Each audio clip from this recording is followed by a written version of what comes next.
ये कहानी है असीम शक्ति और अटूट आस्था के टकराव की। एक ऐसी कथा जो हमें सिखाती है कि जब अहंकार अपनी ऊंचाइयों पर होता है ना, तो सच्ची भक्ति उसे कैसे चुनौती देती है। देखिए, इस कहानी का जो सार है वो यहीं से शुरू होता है। एक तरफ है अहंकार जो कहता है मैं ही भगवान हूँ, और दूसरी तरफ है भक्ति जो जानती है भगवान तो हर कण कण में है। तो चलिए इस कहानी में और गहराई से उतरते हैं। कहानी के केंद्र में है एक बहुत ही शक्तिशाली असुर राजा हिरण्यकशिपु। वो इतना ताकतवर हो चुका था कि उसे सच में ये लगने लगा कि उससे बड़ा कोई ईश्वर है ही नहीं। अब उसके इस घमंड का कारण था ब्रह्मा जी से मिला एक वरदान। सोचिए कैसा वरदान था वो, कि उसे ना कोई इंसान मार सकता है, ना कोई जानवर, ना दिन में ना रात में, ना घर के अंदर और ना ही बाहर, किसी अस्त्र से भी नहीं, किसी शस्त्र से भी नहीं। उसे पूरा यकीन हो गया था कि अब उसे कोई मार ही नहीं सकता, वो अमर हो चुका है। लेकिन देखिए विडंबना क्या थी। राजा की इतनी शक्ति और अहंकार के ठीक उलट था उसका अपना बेटा प्रहलाद, एक छोटा सा बच्चा जिसकी आस्था बहुत सरल और बहुत गहरी थी। और वो भक्त किसका था? भगवान विष्णु का, जिन्हें हिरण्यकशिपु अपना सबसे बड़ा दुश्मन मानता था। बस यहीं से पिता और पुत्र के बीच उस टकराव की शुरुआत हुई। हिरण्यकशिपु ने हर कोशिश की, हर तरीका आजमाया कि वो अपने बेटे की आस्था को तोड़ दे, लेकिन उसकी हर कोशिश प्रहलाद की भक्ति को और भी मजबूत बनाती चली गई। राजा ने पहले तो अपने मंत्री को भेजा प्रहलाद को डराने के लिए। मंत्री ने जाकर राजकुमार को धमकाया, राजकुमार मान जाओ, तुम्हें जलती आग में फेंक दिया जाएगा, जहर का प्याला पीना पड़ेगा, हाथियों के पैरों तले कुचल दिया जाएगा। पर प्रहलाद के चेहरे पर डर का कोई निशान तक नहीं था।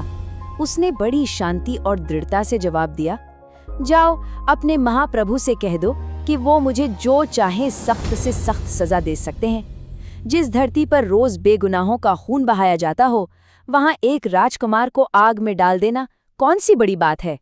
जब कोई भी धमकी, कोई भी जुल्म प्रहलाद की आस्था को हिला नहीं पाया, तो हिरण्यकशिपु ने एक बहुत ही भयानक और धोखे से भरी योजना बनाई। और इस बार उसने अपनी बहन होलिका की मदद ली। अब ये होलिका कौन थी? वो हिरण्यकशिपु की बहन थी, और उसके पास एक खास शक्ति थी। उसे एक ऐसा वरदान मिला हुआ था कि आग उसे जला नहीं सकती थी, और यही शक्ति इस घिनौनी साजिश का आधार बनी। जब हिरण्यकशिपु ने उसे अपनी योजना बताई, तो होलिका बड़ी क्रूरता से बोली, भैया तुम्हारे लिए तो मैं कुछ भी कर सकती हूँ।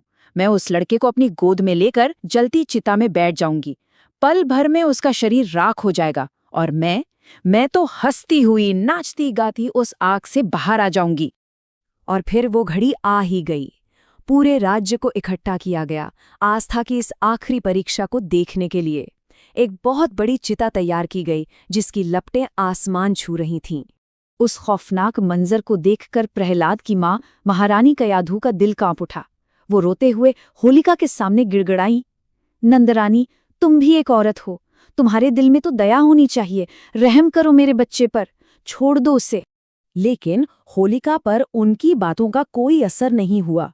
उसने महारानी का मजाक उड़ाया, प्रहलाद को जोर से अपनी गोद में जकड़ा और बिना एक पल सोचे उस धधकती हुई आग में जाकर बैठ गई।